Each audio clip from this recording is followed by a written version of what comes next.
The mansion lay in moonlit hush as Elvis crossed the marble hall at 3 a.m., heart heavy from a surge of homesick fatigue. He wasn't after rhinestones or guitars tonight. He headed for the study where his mother's letters sat in neat stacks, where a single photo of Lisa Marie smiled up at him, and where Priscilla's father's service medals rested in their velvet case. But now the shelves were bare, the drawer yawning open, the glass case empty. He stood in the pale glow of a single lamp, breath catching on the thrum of that silence. This wasn't a smash and grab. Every lock was intact, the alarm untouched.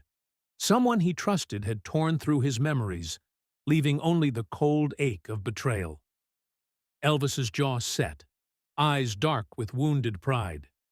He could unleash a storm of fury, but instead he pressed a button on his desk phone, his voice low and controlled. "Joe, get the TKB here by sunrise. No noise outside these walls." In that whisper lay the promise of reckoning. Graceland's king would not cry out, but he would reclaim what was stolen, quietly and without mercy. Let us know where you're watching from, and we hope you enjoy the story. He came back to Graceland in the dark of night, Cadillac's headlights carving twin beams through the humid Tennessee air. The mansion stood silent, its windows like dark eyes watching him return. He'd been in Las Vegas just hours ago. Lights, music, cheers. But now the only sound was the soft crunch of gravel as he stepped onto the front drive. His body ached from the show, every muscle humming with residual adrenaline, but it was the ache in his chest that gnawed at him, the heaviness of knowing someone had invaded his sanctuary. He moved through the grand hall as though drifting, past the marble floors and gilded mirrors that usually reflected his triumphant image. Tonight, though, the mirrors showed only shadow. He carried no entourage, no flash of designer suits, just the weight of his own silence. The doors to his private study stood ajar. He pushed them open, and the lamplight spilled inward, revealing the bare outlines of bookshelves and the small desk where he kept the things money couldn't replace. There, on a low side table, sat an empty frame where a photograph of Lisa Marie once smiled at him. The desk drawer that held his mother's letters yawned open, empty. Nearby, the locked glass case that displayed Priscilla's father's pewter medal collection, awards for a lifetime of service, was hollow and mute. He inhaled, smelling only polished wood and old paper. Nothing else. Elvis paused, hand on the edge of the desk, knuckles whitening. He stared at the empty frame, each missing object pulling at him like a silent accusation. Someone from inside had reached in and taken his most precious memories. This was not theft of guitars or stage costumes shipped in crates. It was a violation of trust, a wound sabotaging his very soul. He retraced his path. Every lock glimmered silver and secure. The alarm panel by the front door showed no breach, no override. Whoever did this had keys, access codes, someone he or Priscilla had let into their circle. Rage flickered beneath his exhaustion, lighting his heart in harsh glare. But he did not shout. He barely breathed. He closed the study door with a gentleness that belied the storm within. Down the hall, he found Joe Esposito in the lounge, head bowed over spilled music schedules and half-finished notes. Elvis's boots thudded softly on the Persian rug. Joe looked up, alarm cracking his calm facade. "Boss? Everything okay?" Elvis slid onto the leather sofa without a word, fingers absently tracing the stitching. Joe held his gaze, waiting. Finally Elvis spoke, voice low. "Someone's been in here tonight. Private things. Gone." Joe's brows shot up. "Stolen." Elvis exhaled slowly. "Not guitars. My letters. Priscilla's father's medals. Lisa's photo." The words landed like stones. "Doors were locked. Alarm still armed. This was someone inside. Joe's mouth tightened. He leaned forward. You want me to call the police? Elvis shook his head. The movement was almost imperceptible. An undercurrent of steel. Number, not yet. He paused, measuring. I want you to bring in Joe Esposito, he said quietly. I mean the boss. To the TKB, Memphis family. Tomorrow morning, at dawn. But this stays between us. No rumors, no leaks. Joe's eyes widened. You sure, sir? We could get the detective. Elvis cut him off gently, but firmly. This isn't a headline. It's a betrayal. I'll handle law enforcement later, if needed. He met Joe's gaze, fierce now. But first, I want to talk, like brothers. Joe nodded, swallowing. Right. I'll make the calls. Elvis stood and walked toward the study again. The house felt colder, bereft. He paused under the shadow of a Corinthian column, gloved hand pressed against a marble surface. His pulse thundered, but his face remained composed, the public mask of calm fitting more naturally than he liked to admit.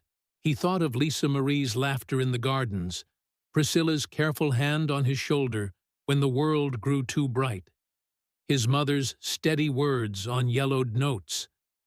Those treasures had given him peace in lonely nights on the road. Now they lay somewhere in the city, commodified, as though love could be pawned and sold. He would not let that stand. Yet he would not let anger rule. He exhaled, pushing the bitterness down, forging it into a silent vow. He would find the traitor. He would reclaim each piece of his past, and he would remind those who betrayed him that some lines between trust and trespass must never be crossed without consequence. In the hush of Graceland's corridors, Elvis Presley walked with measured steps, the weight of betrayal and resolve pressed equally upon his shoulders. Dawn would bring reckoning, but in this midnight calm, he prepared his strategy. Quiet as a shadow, relentless as fate. The storm would come, but first, the silence. The dawn light crept pale through Graceland's shutters as Joe Esposito pulled up in his dark sedan. Elvis stood on the marble portico, shoulders squared beneath a charcoal overcoat, eyes fixed on the horizon where the first birds stirred in the magnolia branches. No word had passed to the staff. Only Joe understood the unspoken command. Today, nothing would be normal. They slipped inside through the servants' corridor. Elvis led Joe past the banquet hall, where Sunday's tablecloths still lay folded upon sideboards. He never looked back, moving with the intent of a man who knows exactly what must be done. Joe's jaw clenched in anticipation. He barely dared breathe. In the den, Elvis closed the door behind them. The room was hushed, blanketed by the glow of antique lamps that turned gold dust into shadows on the walls. He opened his jacket and withdrew the police-style vape recorder he'd borrowed from a friend in Nashville. A silent witness. Pressing record, he placed it atop the desk, then turned to Joe. "Not a word," he said, voice low. "We don't need rumors. I want the truth." His gaze pierced Joe. "I need names." Joe swallowed, glancing at the recorder's blinking light. "Right." He cleared his throat. "We've got 13 on staff, drivers, security, housekeepers. You want me to question them all?" Elvis nodded. "Everyone, privately. Keep it off the record, one by one." He crossed to the wall panel and switched on a small intercom. "Jerry, come in." Moments later, Jerry Schilling, the friend, the fixer, slipped in wearing an open-collar shirt and a pair of suspectly shiny loafers. His eyes were alert. He'd already heard the summons. "Elvis," Jerry said. "What's the play?" Elvis patted the leather armchair. "Sit." He sat opposite, folding his hands in his lap. One of our own took what doesn't belong to them. I don't want posture, no threats, no public shaming. I want information. Quietly. Jerry nodded. Understood. Poker game rumors? Elvis leaned forward. I heard about sudden cash found on one of the guards. Big chips tossed down after midnight games. You follow that trail. Vegas tables. Maybe a back room in Tunica. I want to know where that money came from. Jerry's grin was rueful. Right. I'll trace every chip back to the pit boss. Elvis flicked a hand. And find out if any of our stolen items, letters, medals, that photo, show up in any auction notices in L.A. He swallowed. Use the alias I gave you, and don't tell Joe. He nodded at Joe. Or anyone else until I authorize it. Joe shifted in his seat but said nothing. Elvis returned his attention to Jerry. Once you find the buyer, I'll handle the rest. Jerry rose, slick and efficient. I'm on it. He headed to the door, pausing. You want me to record confessions? Elvis shook his head. Only do what a gentleman would. Learn who, what, why. No blackmail. Yet. He exhaled. Thank you. By afternoon, Jerry's tip came. A collector in Los Angeles, known among rare book dealers for paying handsomely for unique ephemera. Old letters. Photos. He sent the address, a stucco house on a palm-lined street. Elvis read it twice, then called Joe. We're going to L.A., he said, voice calm. Tonight. Joe's eyes widened. On the road? Now? Elvis pressed the phone closed. We go private. I want to buy back what's mine. All of it. Joe nodded, understanding both the urgency and the risk. Elvis moved with surprising speed, alert and purposeful, as when he first launched into a song. He fetched a single-purpose briefcase, placed inside crisp bills concealed in folders marked for purchases, and tucked the compact into a side pocket. No entourage, no prying eyes. Just Elvis, Joe, and the silent promise of recovery. They touched down in L.A. by Red Eye, a cropped photograph of the address in Elvis's palm. Elvis and Joe wandered through a quiet neighborhood until they found the house. The collector's name, Mr. Harkins, was engraved in brass on a mahogany plaque by the door. Elvis rang the bell once. The door opened to a foyer filled with glass display cases, faded Broadway posters, Frida Kahlo sketches, and in the center, the glint of metallic medals, Priscilla's father's honors, resting on red velvet. Elvis's throat tightened. Joe's hand grasped the briefcase's handle. A lean man in a tweed jacket greeted them, eyebrows lifting. Mr. Presley, he said, voice smooth as aged bourbon. I wasn't expecting you. Elvis nodded. I'd like to purchase the items you acquired from my collection. He held up the photograph the collector had sent, a page from an illicit catalog, the stolen items displayed as curiosities. Harkins's eyes flicked to the photo, then back to Elvis. You see, I have no choice but to sell. Rare items command high prices. Elvis set the briefcase on a pedestal. I understand. The price is in there. He clicked it open, revealing thousands in unmarked bills. Harkins's breath caught. He reached out, hand trembling, to remove the stack. But Elvis didn't let him. He gently placed a sealed envelope on top. The collector frowned. Elvis's voice was quiet, firm. Inside, you'll find a copy of my mother's letter, with an additional note. Some thieves steal for gain. Some steal to save loved ones. I want you to read it after we leave. Harkins looked confused but said nothing.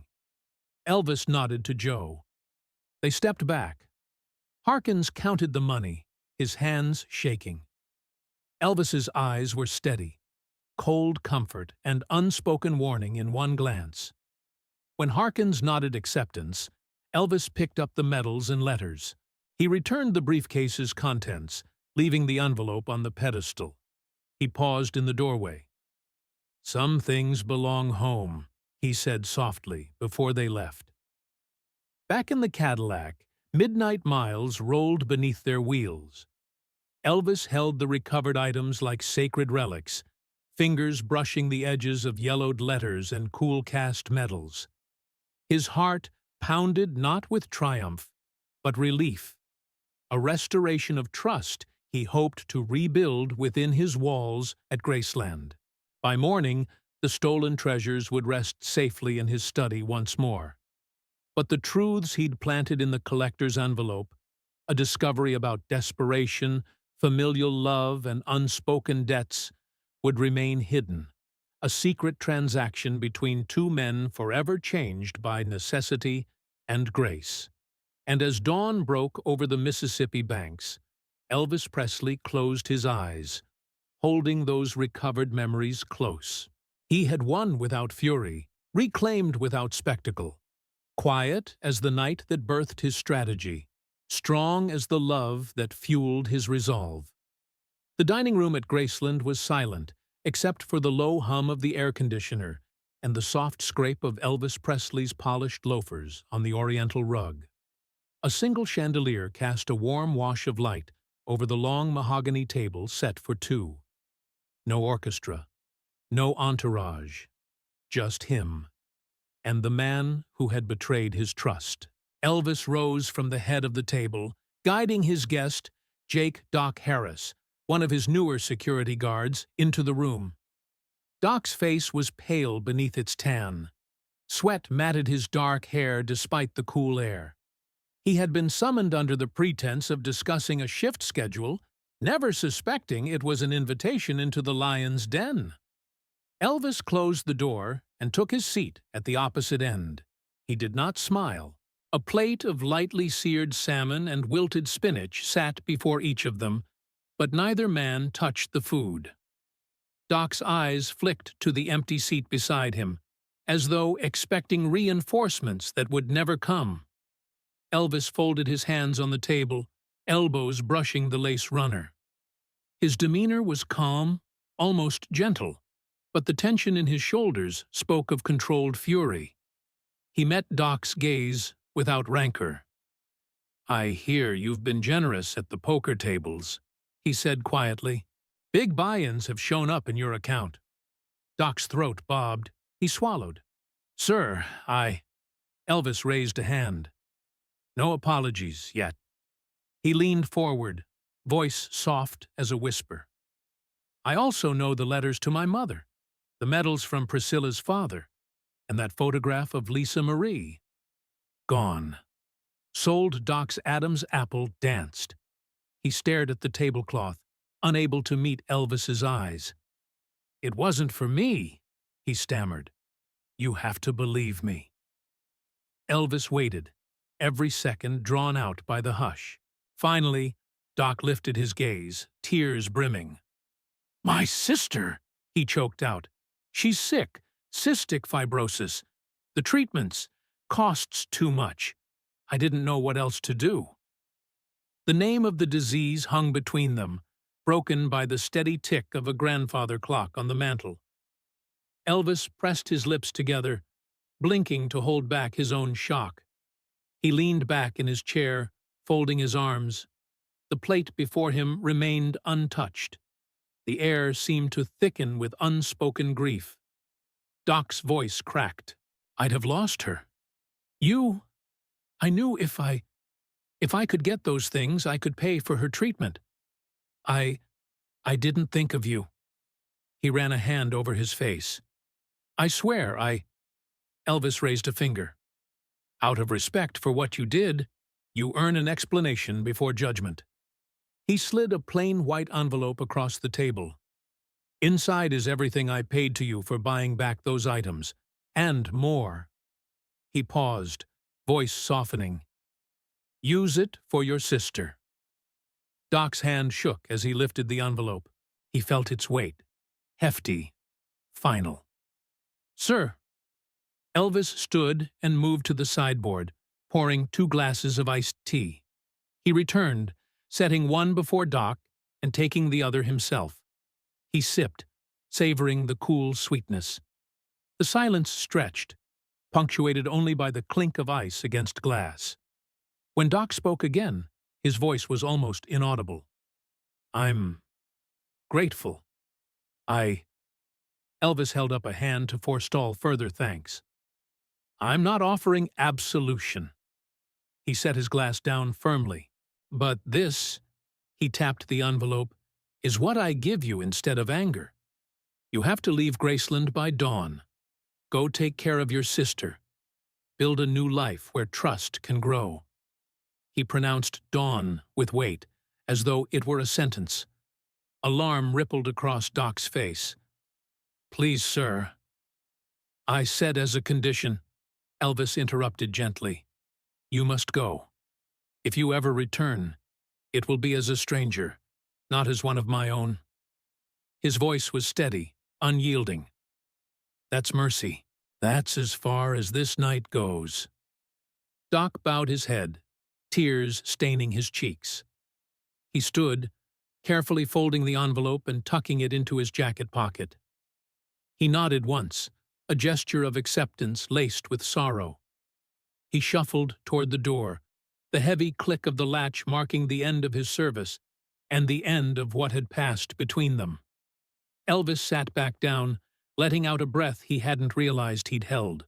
He stared at the empty chair across from him, the carved finial catching the lamplight like a silent witness.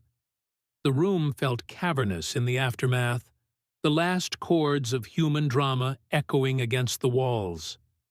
He rose and retrieved the tokens of his lost memories, the photograph of Lisa Marie, yellowed letters, polished medals, and placed them back in their proper places. The study's side table, the drawer, the glass case, each item settled with a gentle click, as though the room itself exhaled relief. Outside, the first pale light of dawn brushed the sky.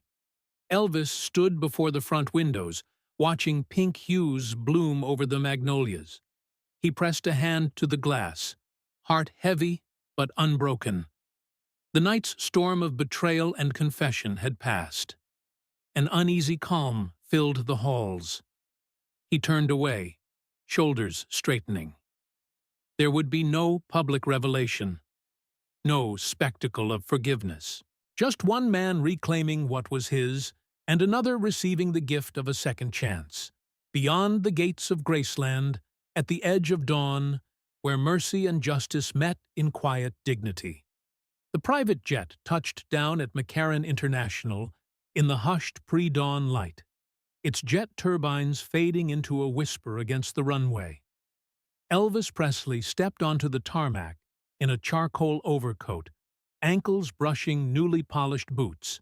Beside him, Joe Esposito kept pace, briefcase in hand, eyes alert to the quiet bustle of ground crew preparing for another day in Las Vegas.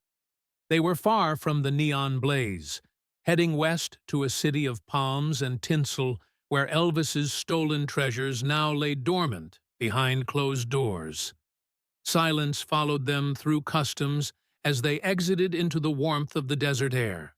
Elvis's breath drifted in spirals, thoughts locked on the stolen letters, medals, and his daughter's photograph, the items that defined his private world. His grip tightened on the briefcase strap as he and Joe climbed into the black sedan, waiting curbside. The chauffeur nodded once, engine hummed low, and they merged into the early traffic, passing rows of swaying palms until the city's glittering strip appeared, abandoned at this hour. They turned off onto a narrower boulevard lined with sleek, low-rise buildings, until reaching a discreet storefront bearing the sign, Morgan Cole, Rare Artifacts and Memorabilia. Through the glass doors, rows of glass-fronted cases gleamed in dim light. Elvis and Joe entered without ceremony, the door's chime swallowed by the hush. A single figure emerged from behind a velvet-draped display. Morgan Cole himself, tall, neat in a tailored navy suit, silver hair combed back. eyes sharp behind wire-rimmed glasses. The man regarded Elvis with a practiced neutrality, then inclined his head. "Mr. Presley, I trust your journey was comfortable." Elvis's jaw set as he approached the central display case. "You have items that belong to me," he stated tersely. His fingers brushed the glass, where his mother's letters lay folded beneath a tarnished silver locket. Nearby, the medals caught the glow of a single low lamp. "They're mine," he added quietly. Morgan gestured toward a pair of leather chairs. "Please sit." He clicked a remote, and the lights brightened. "I acquired these in good faith, as souvenirs of a legend's life." His voice was smooth. "You know the provenance. I paid what was asked." Elvis remained standing. "Your seller had no right." His gaze flicked to Joe, then back to Morgan. "But that's not why I came." He opened the briefcase, revealing a small, embossed wooden box tied with a red ribbon. Morgan's eyes narrowed in curiosity as Elvis removed the box and placed it before him. "Inside is a page from my mother's diary, and one of my own handwritten notes, never made public. You didn't expect these, did you?" Morgan looked at the box, then up at Elvis. I didn't know such items existed." His composure cracked. "I would never have lied to you if I had." He uncapped the box and lifted the red ribbon, revealing a single page stained with tears. Gladys Presley's graceful script on yellowed paper detailed a mother's hope for her son's happiness. Below it, Elvis's words, "Some memories are too precious to ever be owned by another." Morgan's shoulders slumped. He placed the papers back and closed the box slowly. Elvis continued, voice measured, "These words have raised me, guided me, far more than any medal or photograph. You were my mother's friend once, not just a collector." Morgan's eyes brimmed. "Yes," he whispered. "She invited me for coffee, listened to me when hope was gone." He swallowed. "She said to protect your heart, not just your fame." Elvis nodded, accepting the unspoken apology. He reached into his overcoat and drew out a slim volume. A small, leather-bound copy of Gladys's favorite hymns, bound for Morgan's collection. He set it on the glass case with care. "Some things should belong to the soul that respects them," he said softly. "Keep these hymns, and remember what it means to honor another's past." Morgan accepted the gift like a benediction, voice thick. "Thank you, Elvis." Elvis and Joe turned to leave. At the door, Morgan called out, "If ever you need me?" Elvis paused, offering a brief nod before stepping out into the morning light, the chime of the door a gentle farewell. Back in the limo, Elvis closed his eyes, letting the relief wash over him in quiet waves. Joe dropped him at the airport for the flight home. "You sure about tonight?" Joe asked, voice low. Elvis nodded, lifting the photograph of Lisa Marie he carried, safe once more. "Tonight, I sing for her," he said. As the plane ascended, he placed the photo on the seat beside him. Her bright smile, crayon-damaged dress, innocence undimmed by time. He exhaled the tension of days and nights spent unraveling the betrayal. In the distance, Las Vegas's Strip vanished like a dream. That evening at the Las Vegas Hilton, the stage lights swelled to life, bathing the auditorium in their familiar glow. Audiences cheered as Elvis stepped into the spotlight, clad in a simple black suit instead of his usual jeweled jumpsuit. The orchestral introduction to "You Gave Me a Mountain" rose in tremulous chords, and he closed his eyes, hands steepled before him. He began to sing, voice low and reverent. "You gave me a mountain to climb, more lovers than I can recall, more tears than a river could hold." His voice cracked on the second verse, raw emotion cutting through the music. A hush fell over the thousands of spectators, the applause stilled by the honesty in his tone. He did not pause, each line a confession, each note a step toward healing. Joe Esposito watched from the wings, eyes shadowed, knowing why his friend's voice trembled. The reclaimed memories, the restitched scars of trust, the triumph of mercy over vengeance. As the final chord faded into the cavernous dark, Elvis lowered his head, the microphone lowering with him. The audience rose in unison, a standing ovation born of respect rather than spectacle. Tears glistened on faces both old and young. Somewhere, a child in the crowd clutched a parent's hand, moved by the quiet power of a man who had reclaimed more than stolen treasures. He had reclaimed his very soul. In that lingering silence before the roar resumed, Elvis felt the weight of everything he'd endured lift, replaced by a gentle promise that some mountains could indeed be climbed, not by force, but by forgiveness and grace. And as he walked off stage, the lights dimmed, leaving only the echo of his final refrain and the unwavering beat of a heart made whole once more.